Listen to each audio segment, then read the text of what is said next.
Hello dear student, स्वागत है आप सभी का एक बार फिर से अपने चैनल लखनऊ गुरुकुल पर। आज हम देखेंगे Lucknow university BA third semester का पॉलिटिकल साइंस का सिलेबस।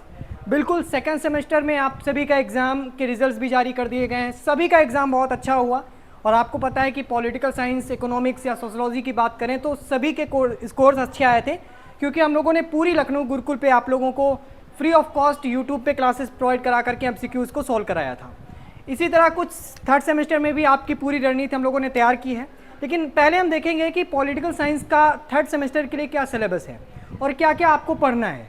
ठीक, यहाँ पर आप देख पा रहे होंगे स्क्रीन पे हमारे पास सिलेबस है और इस सिलेबस में आप देख पा रहे होंगे कि फर्स्ट सेमेस्टर, सेकेंड सेमेस्टर, ठीक है, इस पर हम लोग पहले ही चर्चा कर चुके हैं और अब आप लोग थर्ड सेमेस्टर में यहाँ पर आ गए हैं। और थर्ड सेमेस्टर में आप लोग देख रहे हैं कि आपको अभी तक फर्स्ट सेमेस्टर में आपने पेपर फर्स्ट, पेपर सेकेंड पढ़ा था, सेकेंड सेमेस्टर में आपने पेपर थर्ड, पेपर फोर्थ पढ़ा। अब आपको पेपर 5 एंड पेपर 6 पढ़ना पड़ेगा। लेकिन एक समस्या है, समस्या उन स्टूडेंट्स के लिए है जो कि माइनर के स्टूडेंट्स हैं। उनको समझ नहीं आ रहा है सर मुझे क्या पढ़ना है, क्योंकि उनको लगता है कि जो 2 पेपर दिए हुए हैं थर्ड सेमेस्टर में, उसका जो दूसरा पेपर है उनको वो पढ़ना है। नहीं, ऐसा बिल्कुल भी नहीं है। इस बिल्कुल भी धोखे में मत रहना कि आपको दूसरा पेपर ही पढ़ना है। इस धोखे में मत रहना, कभी क्लियर होगा कि आपको क्या पढ़ना है। हो सकता है क्योंकि आपका जो सिलेबस यहाँ पर दिया हुआ है मेजर वालों के लिए, उसमें से माइनर वालों को कोई पेपर ना पढ़ना हो, उसके पहले का पढ़ना हो। जी हाँ, यही है। क्या है पहले देखते हैं। सबसे पहले एकदम क्लियर कर लो आप सभी लोग कि पहले मेजर वालों का मैं बात करूंगा। मेजर वाले जो स्टूडेंट्स हैं जो थर्ड सेमेस्टर में आए हैं, यानी कि जिनका मेजर फर्स्ट है या मेजर सेकेंड है, माइनर की बात नहीं कर रहे हैं, उनको पेपर 5 में क्लासिकल वेस्टर्न पॉलिटिकल थॉट और पेपर 6 में comparative government UK and France के बारे में उनको पढ़ना है। यानी कि यूनाइटेड किंगडम, जिसे हम लोग ब्रिटेन, इंग्लैंड भी जानते हैं, और साथ ही साथ यूनाइटेड किंगडम में आप जब बात करते हैं तो इसमें आपका स्कॉटलैंड, आयरलैंड भी आ जाता है जनरली, ठीक है। और फ्रांस के बारे में हमें पढ़ना है कि वहाँ की जो कॉम्परेटिव गवर्नमेंट है वो वहाँ पर कैसे रूल करती है, क्या वहाँ का सिस्टम है, कैसे क्या है, ठीक। और वेस्टर्न पॉलिटिकल थॉट में तो आपको पता है कि जो चीज़ें पहले आप पॉलिटिकल कॉन्सेप्ट में पढ़े हैं, अब उसी को आप एक्सटेंड करके आके जो पश्चिमी विचारक हैं यहाँ पर उनके बारे में आपको पढ़ना पड़ेगा, ठीक। ये तो बात हुई जो हमने कर ली मेजर वालों के लिए। लेकिन अब ऐसा नहीं कि माइनर वालों को इन्हीं 2 में से कोई एक पेपर पढ़ना है, ऐसा बिल्कुल भी नहीं है। माइनर वालों को आप यहाँ पर देख पा रहे होंगे, माइनर वालों को देख पा रहे होंगे जो पेपर थर्ड है। अब पेपर थर्ड कौन सा है, पेपर थर्ड कौन सा है, तो पेपर थर्ड आपका है नेशनल मूवमेंट ऑफ इंडिया। आप यहाँ पे देख पा रहे होंगे national movement of India. Sir ये नेशनल मूवमेंट ऑफ इंडिया हमारा इन दोनों में से तो है नहीं, तो ये कहाँ से आया? बिल्कुल इन दोनों में से आपका कहीं नहीं है। तो कहाँ से आया है मैं आपको दिखाता हूँ। ये जो आपका आया है, ये यहाँ से पेपर उठाया गया है। आप लोग देख पा रहे होंगे ये जो नेशनल मूवमेंट इंडिया वाला पेपर है ना आपका, ये देखिए जो माइनर वालों का है, ये माइनर वालों को पढ़ना है, ये माइनर वालों को। ये वाला आपका फर्स्ट सेमेस्टर का जो सेकंड पेपर था मेजर वालों का, वहाँ से लिया गया है, ठीक। तो बस इतना क्लियर करो, समझाने के लिए मैंने इतना बता दिया है। इतना क्लियर होना चाहिए कि माइनर वालों को यहाँ पर नेशनल मूवमेंट ऑफ इंडिया पढ़ना है। आपको ये नहीं कहेगा सर इन दोनों पेपर में से तो कोई पेपर है ही नहीं हमारा, नहीं, उनमें से कोई पेपर नहीं है। वही पेपर जो मेजर वालों ने फर्स्ट सेमेस्टर में पढ़ा था सेकेंड पेपर के रूप में, अब थर्ड सेमेस्टर में माइनर वालों का वही पेपर है national movement of India. Clear होना चाहिए, यानी कि ये तीनों पेपर अलग अलग हैं, तीनों पेपर में कोई रिलेशन नहीं है, ठीक। ऐसा नहीं है कि इनमें से कोई कॉमन सब्जेक्ट दे दिया वो आपका माइनर वालों का हो गया, नहीं, उनका अलग है, वो है नेशनल मूवमेंट ऑफ इंडिया। ये वही पेपर है जो फर्स्ट सेमेस्टर में आपका जो सेकेंड पेपर था मेजर वालों का, ठीक। क्लियर होना चाहिए, एकदम क्लियर, कोई डाउट नहीं रहना चाहिए, ठीक। और मेजर वालों को ये दोनों पेपर पढ़ने हैं, माइनर वालों को इसमें से हाथ ही नहीं लगाना है, इनको ये पढ़ना ही नहीं है। माइनर वालों को सिर्फ नेशनल मूवमेंट ऑफ इंडिया पढ़ना है। इतना समझाने के लिए बहुत ज़्यादा कन्फ्यूजन में रहते हैं, इस वजह से इतना डिटेल में मैं समझा पा रहा हूँ आपको, ठीक। अब हम देखते हैं कि भैया इसका सिलेबस क्या है। इसका जरा सिलेबस देख लेते हैं।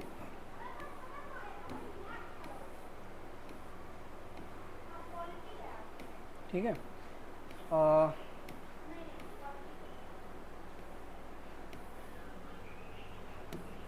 हाँ यही था।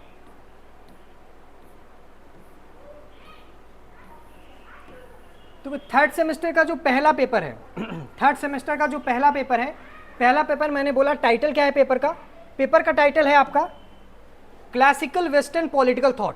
ठीक, क्लासिकल वेस्टर्न पॉलिटिकल थॉट, ये आपका पहला पेपर है। इसमें आपको क्या क्या पढ़ना है? जैसे हमने बात की कि यूके और फ्रांस के बारे में आपको यहाँ पर पढ़ना पड़ेगा। ठीक, तो चलिए देखते हैं कि इसमें क्या क्या चीज़ें दी हुई हैं। ये तो कोर्स के आउटलाइन वगैरह कुछ इंडिकेट्स लाइन है यहाँ पर पढ़ने।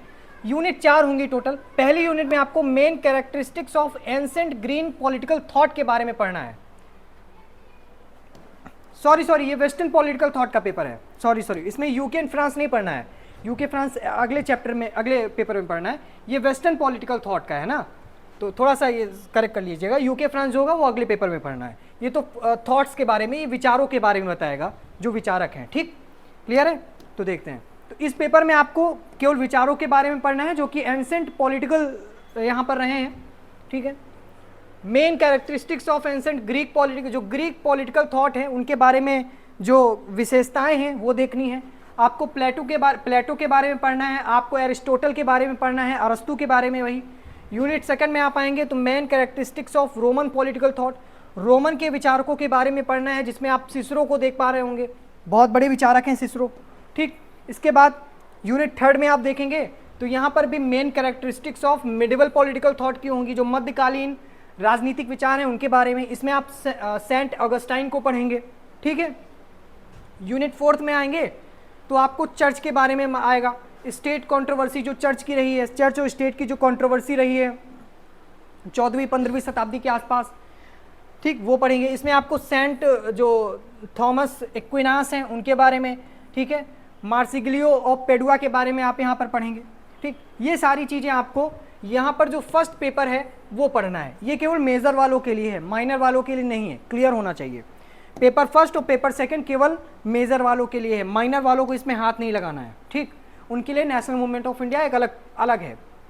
ठीक, अब देखते हैं कि ये जो आपका पेपर सेकंड है, यहाँ पे आपको यूके एंड फ्रांस के बारे में पढ़ना है। ठीक, वो थोड़ा सा गलती से मुझसे से निकल गया था कि कॉम्परेटिव गवर्नमेंट जो है इसमें आपको यूके और फ्रांस के, जैसे भारत की संवैधानिक व्यवस्था के बारे में पढ़ते हो वैसे यूके और फ्रांस यानी यूनाइटेड किंगडम और फ्रांस के बारे में आपको कॉन्स्टिट्यूशनली देखना है कि क्या क्या चीज़ें हैं वहाँ पे, क्या क्या सिस्टम चलता है, कैसा है। ठीक, आपको पता होना चाहिए यूके की जब बात करते हैं यूनाइटेड किंगडम की तो उसमें आयरलैंड, स्कॉटलैंड और ब्रिटेन, ये तीनों शामिल होते हैं। केवल इंग्लैंड शामिल नहीं होता, केवल ब्रिटेन नहीं होता है। ठीक, तो यहाँ पर तो ये आउटकम दिए हुए हैं, इनको आप देख ही लेंगे। आगे बात करते हैं तो इसमें आप सबसे पहले यहाँ पर देख पा रहे होंगे यूनाइटेड किंगडम के बारे में हमें पढ़ना है। यूनिट फर्स्ट में हमें यूनाइटेड किंगडम के बारे में पढ़ना है, जिसमें आपको हिस्टोरिकल एंड कॉन्स्टिट्यूशनल डेवलपमेंट के बारे में पढ़ना है कि उनका ऐतिहासिक विकास कैसे हुआ है और उनका संवैधानिक विकास क्या रहा है, उनका संवैधानिक विकास का दौर कैसे रहा है, संविधान उनका कैसे बना है, क्या क्या संशोधन किए गए, क्या क्या व्यवस्थाएं लाई गई उसको बनाने के लिए, किसका किसका रोल रहा, किन किन राजाओं का महत्वपूर्ण योगदान रहा संविधान को बनवाने के लिए, कैसी कैसी घटनाएं हुई।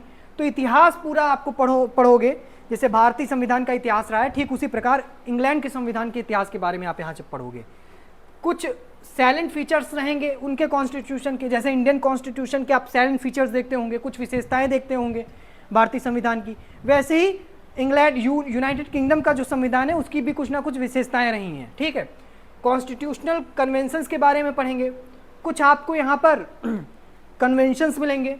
ठीक है, कुछ यहाँ पर इनको शायद अभिशाप ऐसे कुछ कहते हैं हिंदी में, कन्वेंशंस होंगे जिनको मान्यता प्रदान की गई है संवैधानिक रूप से, मतलब संवैधानिक रूप से तो नहीं है, कन्वेंशंस ही हैं, कुछ कन्वेंशंस ही हैं लेकिन कॉन्स्टिट्यूशनली हैं। ठीक है, इसके बाद आपका क्राउन के बारे में आप पढ़ेंगे। ठीक, मतलब जो राजा होता है, जो गद्दी होती है वो उसको कैसे मिलती, क्योंकि इंग्लैंड में राजा वाला भी शासन है ना। यूनाइटेड किंगडम में आपको पार्लियामेंट, संसद के बारे में मिलेगा, कैबिनेट के बारे में पता चलेगा, रूल ऑफ लॉ और पार्टी सिस्टम के बारे में आपको यहाँ पर देखने को मिलेगा। यूनिट 3 में हम बात करते हैं तो यहाँ पर आपका फ्रांस के बारे में बात करेगा। 2 कंट्री है ना, एक है यूनाइटेड किंगडम, दूसरी है फ्रांस। तो यहाँ पर आपको फ्रांस के बारे में, इसमें आपको making of the constitution of 5th Republic, जो 5वीं रिपब्लिक थी, 5वां गणराज्य था, उसके बारे में, संविधान के बारे में कैसे संविधान बना, क्योंकि उसी 5वें गणराज्य के समय इनका संविधान बनाया गया था। Making of the constitution of 5th Republic, ठीक है, फ्रांस का। Salient features of the constitution, president and the government, ठीक, राष्ट्रपति और सरकार के बारे में आपको पता चलेगा। नेशनल असेंबली एंड द यहाँ पर सीनेट के बारे में पता चलेगा, जो नेशनल, जैसे भारत में संसद होती है वैसे ही वहाँ पे सीनेट वगैरह होती हैं, उनके बारे में आपको यहाँ पर पढ़ने को मिलेगा। यूनिट 4 में हम बात करेंगे तो फ्रांस में यहाँ पर जुडिशियल सिस्टम के बारे में, जो वहाँ का न्यायिक व्यवस्था है उसके बारे में देखने को मिलेगा। एडमिनिस्ट्रेटिव लॉ और पार्टी सिस्टम के बारे में देखने को मिलेगा। जो प्रशासनिक कानून है उनके बारे में देखने को मिलेगा। और साथ ही साथ यहाँ पर जो पार्टी सिस्टम है, उसके बारे में कि क्या क्या पार्टी रही हैं, राजनीतिक जो दल हैं वो कैसे रहे हैं, इसके बारे में आपको देखने को यहाँ पर मिलेगा। ठीक है, अब हम बात कर लेते हैं लास्ट में जो नेशनल मूवमेंट ऑफ इंडिया है उसका सिलेबस क्या है। दरअसल वो सिलेबस आपको पहले सेमेस्टर के आपके सेकंड पेपर में ही वो मिल जाएगा। अभी मैं वो यहाँ पर दिखा देता हूँ। ये सिलेबस आपको ढूंढना नहीं पड़ेगा, जो पहले सेमेस्टर का सेकंड पेपर है वहीं पर आपको सिलेबस मिल जाएगा, और ये हम डिस्कस पहले भी कर चुके हैं। ठीक है, ये यहाँ पर देख पा रहे होंगे नेशनल मूवमेंट ऑफ इंडिया, जो फर्स्ट सेमेस्टर का सेकंड पेपर है वही थर्ड सेमेस्टर के माइनर वालों का पेपर है, नेशनल मूवमेंट ऑफ इंडिया का। ठीक है, क्लियर है। अब देखो इसमें क्या है, इसमें पहली यूनिट में आपको क्या पढ़ना है। पहली यूनिट में आपको birth and growth of nationalism India, यानी भारत के बारे में जो राष्ट्रवाद का उदय है उसके बारे में पढ़ना है।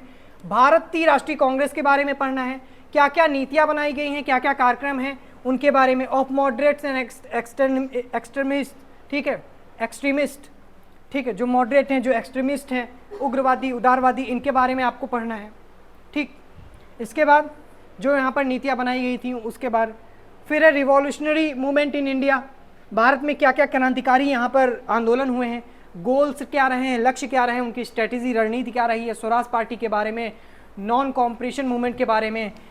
थर्ड में आपको civil disobedience movement, McDonald award, Poona pact, government of India act 1935, ये सारी चीज़ें आपको यहाँ पर पढ़ने में आएंगी।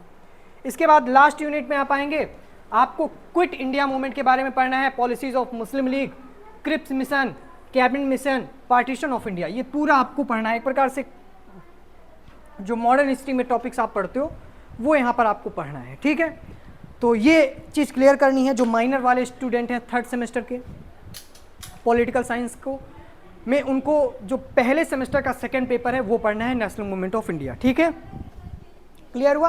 तो आई होप कि वीडियो अच्छी लगी होगी, हेल्पफुल रही होगी, तो लाइक कर दीजिएगा, अपने फ्रेंड सर्कल में शेयर कर दीजिएगा, क्योंकि लखनऊ गुरुकुल पर तैयारी के लिए आप तैयार रहिएगा। Thank you so much.